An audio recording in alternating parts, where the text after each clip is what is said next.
Well, hello and welcome to Arts and Wellness Cafe. It's Amanda, your host, and I am so pleased to have you in my presence. So sit down, grab a drink. I've got my chocolate almond milk, and it actually, although I was going to say it actually tastes like chocolate. It does. It's chocolate, yeah. It tastes like chocolate milk, but milk chocolate milk, not the artificial chocolate. Even though, excuse me, there's probably only 2% chocolate. I don't know. I haven't looked on the box. Anyway, so this is the closest that you would get if you were making a cold chocolate. I don't know why we're speaking about chocolate. Let me do the introductions first, and then we'll go on and chat. So welcome, if this is your first time here, welcome to my space. This is not my studio today, but I sometimes like recording in here because it just feels right. And probably because we've got my work behind me. And, let me take this down actually, so you can see that piece. Oh, yeah, and this is another piece here. Anyway, but yeah, so this is my second studio space where I hang all my work and for display. And on every week I do the Arts and Wellness Cafe, and it's an opportunity for you to just reflect and think, because sometimes we don't necessarily get that chance to really think about the things that we're doing, where we need to go. And what I like to do is try and focus on a particular word that will allow us to reflect on our creative practice and see where we want to go. And then there's other things that I chat about as well, just general things and my day to day. So that's that. So yeah, today I was talking about chocolate, and I was saying to my son, I don't feel cravings for chocolate, because what I've managed to do now, sorry, it's the dogs next door are running around. Anyway, so what I've managed to do now is balance my diet in that I'm getting all the nutrients that I need. I'm still anemic and still need additional iron, but I don't now get that craving for chocolate, despite buying a chocolate bar. And today I was out in the shop, and by the time I got to the checkout, she was counting up the juice, doing putting things through, and I just automatically grabbed a chocolate bar. And when I thought about it, as I was saying to him, I don't have a chocolate craving, I'm eating this chocolate. And I realised that I was doing it, I picked it up automatically, because that's what you used to do at the checkouts. You buy, you buy whatever chocolate is there, or, again, it's become something that I used to do. So I'm operating off habit. And so I wanted you to also think about, what things are you doing that you're doing just out of habit, not because you want to do it, or not because it's pertinent to your day-to-day existence. I mean, there's things that you have to do and things that you do routine, like looking after your health and well-being, and some of us not. But what is it that you do automatically that actually is over in the long run detrimental to your health? Now, the chocolate bar in isolation is not necessarily gonna raise your blood pressure and give you diabetes and all of this, but over time, if you continue to do it, it's going to have long-lasting effects on your body. So you may become more perceptible to these things. So it's something that you need to think about. And very often you don't necessarily see it. Like if I'm thinking about what are the things that I do as a habit. Now, years ago, I used to smoke. So as soon as I got on the phone, I would light a cigarette. And so this So whenever I was doing this, because we didn't have mobile phones at the time, but whenever I was doing this, I was also doing this. And so I realised that, you know, when I was on the phone, or if you went out and you had a drink, you'd be doing that and that. So the checkouts are places where they know people are going to impulse buy, and especially if you've got kids, they know that if they put certain things there, you're going to think, you know, or the kids are going to see it and they're going to grab it. And I know that in the UK at one point, and I'm not sure how, like when you look at the checkouts now, so going back to the UK, what they used to do is the very said thing, you know, have all the sweets, crisps, all the kind of high sugared drinks and things like that at the checkout just before you know, we're going to pay, let me just buy that. Now they have things like, the last time I remember seeing like things like batteries and chewing gum and things like that. But at the checkouts here in Barbados, you will see a range of, you know, sweets, chocolates, chewing gum. You'll see again things like you know, hardware, batteries. I mean, I was not in a supermarket, I was in a hardware store and I still managed to pick up a Milky Way, a dark chocolate Milky Way. So think about the things that you do that are that you do out of habit, and sometimes you'll have to catch yourself while you're in the midst of it. If you can think about those things, you know, think about the places that you go, think about the environments that you're in. So, and it might be that you change up your environment, like I often change up my routines. You've got this, the structure of the routine, but the way I do it might be different.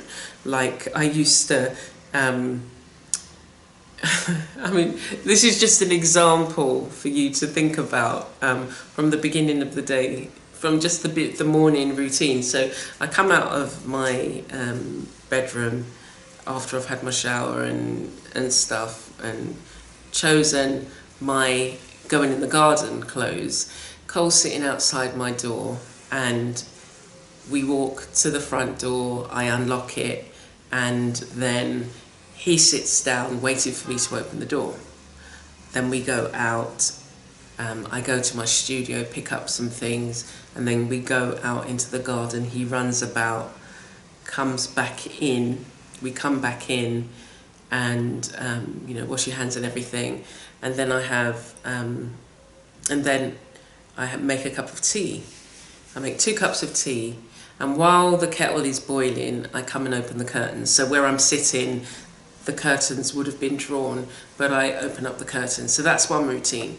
So I was doing that, and I was thinking, not that I thought much of it, but I just thought in changing up your routine, you could do the very same things, but when I come out of the bedroom, I come and open up the curtains and open up the window. So that's just a slight difference, rather than waiting until I've gone into the garden, come and spent an hour and a half out there, and then come back in waiting for the kettle to boil.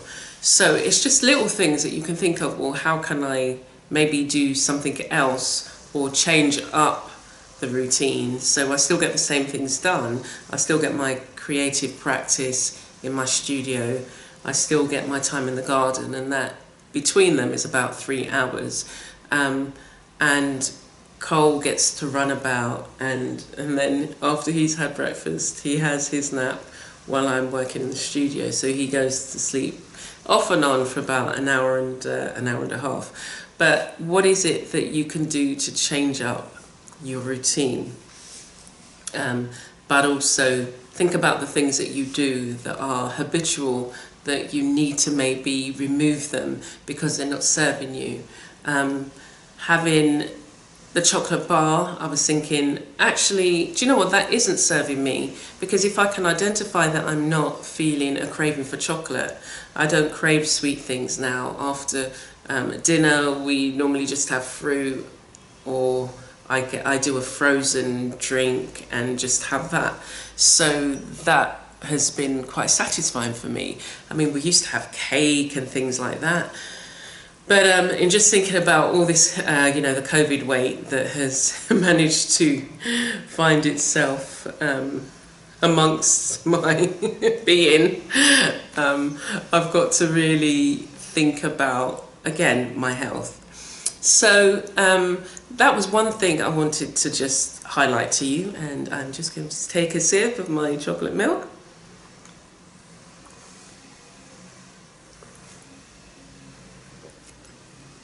It's nice. I wonder what it would be like frozen.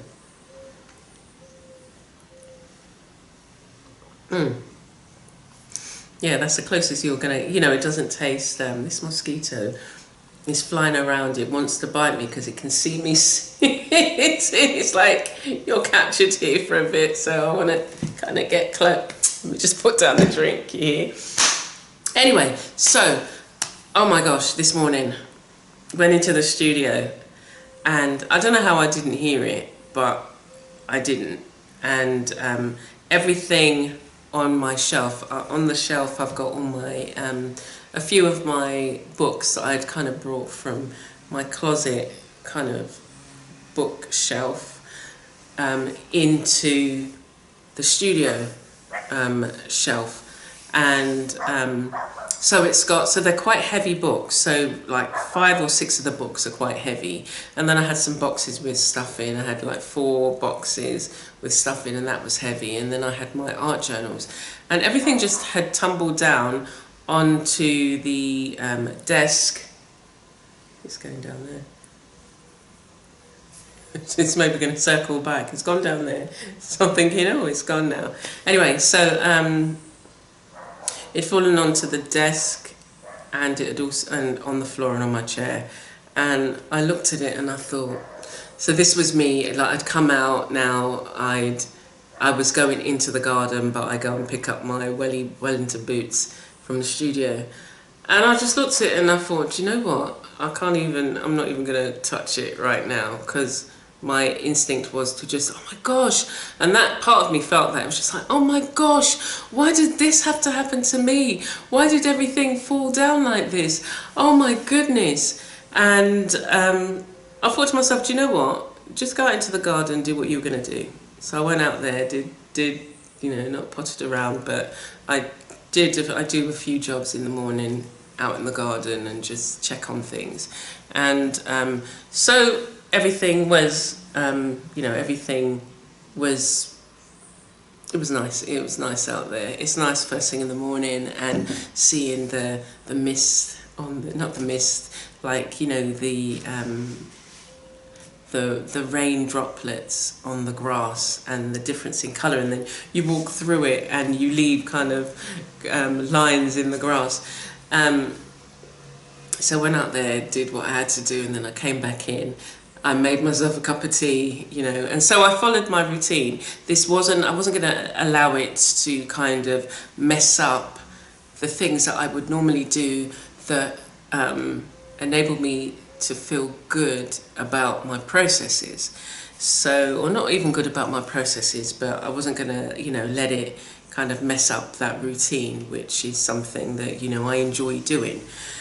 So, well, I brought my tea in and I lit my candle, my aromatic candle with the oils and things, and then I cleared my chair and then sat there and just kind of looked at things. And then I thought, you know, that saying about making lemonade out of lemons. And I thought to myself, let me look clearly to see what's happened. Because it probably is just, the reason why things fell off was, you know, you've got the bracket. I've got, it's like an L-shaped bracket like that.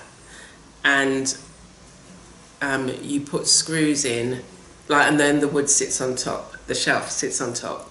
So you've got the screws that go in here and 2 here. Now I had put, like, I was looking at it and I was thinking, oh, didn't I put screws in there in the back? And what I realised is I had put a screw in the back, but I'd put a really short screw, like a centimetre, if that.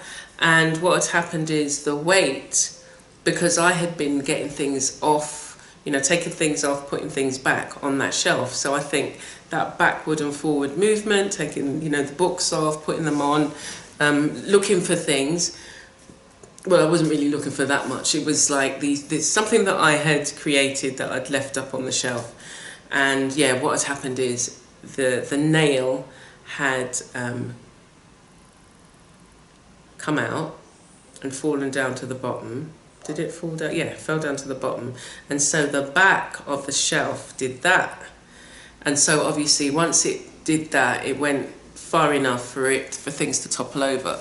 So I was just like, and this conversation was going on in my head in like a matter of like, 30 seconds. And it was just like, you can't blame yourself for things that happen. You can't say, oh, why does it always happen to you? Because it doesn't always happen to you. It's just something that's happened. And I thought to myself, how easy it is for us to blame ourselves when things happen. We say, oh, it never goes the way I want, or it's always doing this, or why do I never? And you can't be thinking about things like that. I didn't put long enough screws in the shelf so that it would hold the weight. And then I thought, oh, I can't be bothered to do it now because it's so long and it's going to get in the way of what. And I was like, again, look, you need to do it. So if you don't do it now, you've got to take, which I did, you've got to take all those books off the shelf and find somewhere to put them. So you can bring them back over here, or, just rest them. I just rested them on a cabinet. And it was just like, but there's going to come a point where they can't stay where you've rested them, so you're going to have to sort out this shelf. And I thought to myself, why don't you just do it now?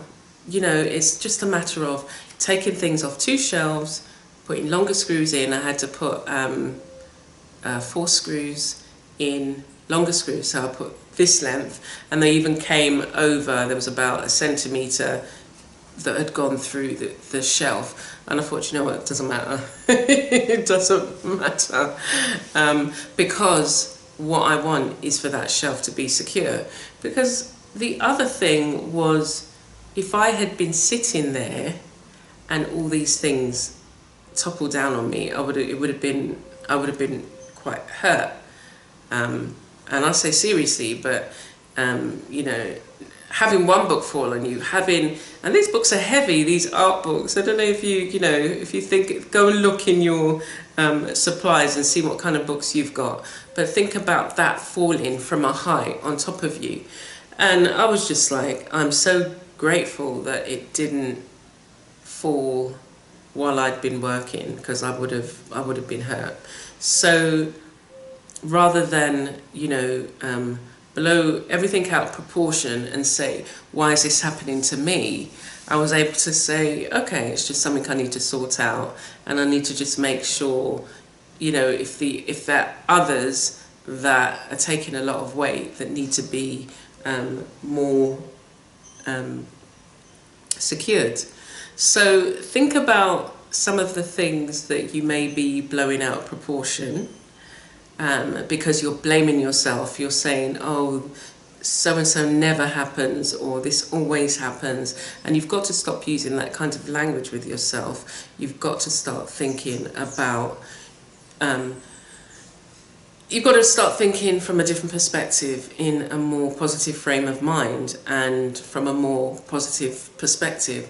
Now, something may happen that is, it's usually beyond your control, or it has other consequences to them, but you've got to break it down and say to yourself, well, okay, what are the bits that I can control? So I can control how much weight I put on the shelves. I can control that the shelves are up there securely. I can control creating a safer working environment for myself. So I can control all those things, and so that's what I need to do, and bless the rest, as they say. So I hadn't yet said what the word for the week is, but what I wanted you to think about is how. Sorry, that was the door. I wanted you to think about is how you become more accepting of yourself, because if you're not accepting of who you are, loving who you are, then when things happen, you are going to blame yourself. You are going to look at yourself in a particular light, and you are going to think about all the negative words that you've heard been used for you, and you'll start using them on yourself. And you have to be your best friend, because you are always with you, yeah? And so you have to think of ways in which you can be kind to yourself, be loving to yourself, talk to yourself in a loving way.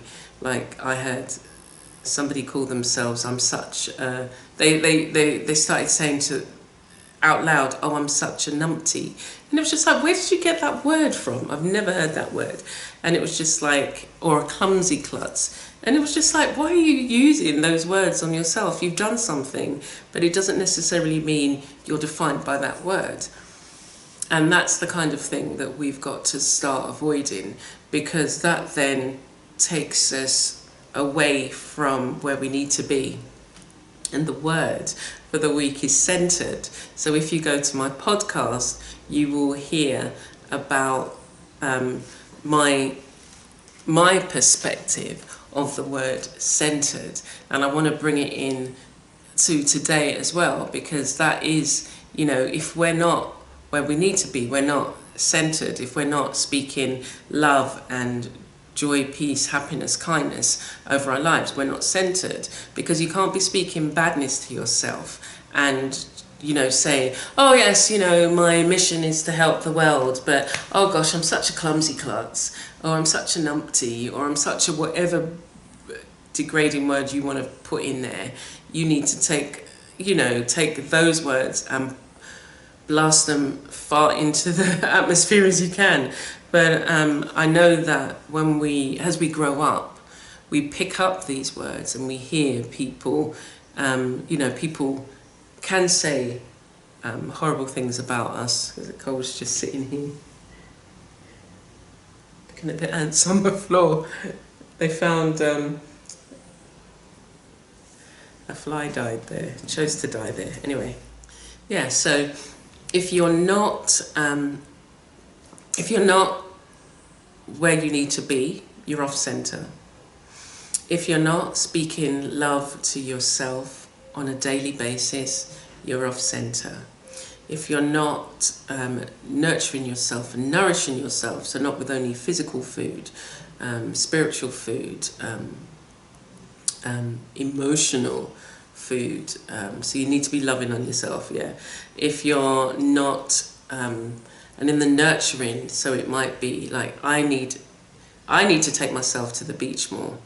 Over this time, it's kind of been sporadic, but I know when I'm in the sea, when I step into that sea and I'm there treading water and I'm just doing this, and the feeling of the water just, buoying me up, and looking out at the expanse of the sea, it's just beautiful and I love it. And I then feel so appreciative at my very existence and being here at this particular moment in time, and knowing all the things that I love to do and I love to share with the world, and I love to create, knowing that I just feel like a whole bundle of joy sometimes. But I know that if when I go to the beach, the sea, and I'm in the sea, it gives me that kind of, it's a pep me up. That's my pep me up. Pep me up. Anyway, but that is the thing that keeps me then from one moment to the next. And I have been feeling a bit, when your eyes feel tired, like you've just been, I don't know, it's when I've just, like, I haven't been out anywhere. Not that I need to go out anywhere, but I'm not nourishing myself. So if I'm either staring down at something, I'm using, my mind to kind of create things, or, I'm looking at the computer and I'm editing, you're putting strain on your eyes, you get tired basically. So you need to find those things that make you feel nourished and do them on a regular basis. So as I said, when we, if we're centered, we don't then respond to some of the negative things that happen. We don't react in a negative way. We don't put ourselves down because something's happened. We say, okay, well, let's just look at, which was what I did, let's just look at what's happened. What's happened? Yeah, so the shelf fell down. Okay, oh, I see, it's the screws come out. That gecko, you wait until I see that gecko. Because there was a gecko. It was a gecko the day before running around, like, they run like kind of like that really weird kind of. And it was just like, if you get on that shelf, you're going to make it too heavy. But anyway, so think about that word, centered. Think about, how you respond to things happening. Remember to do some nourishing and nurturing for yourself. And listen to the podcast, and you will hear more of an explanation about the word from my perspective and creative perspective on the word centered.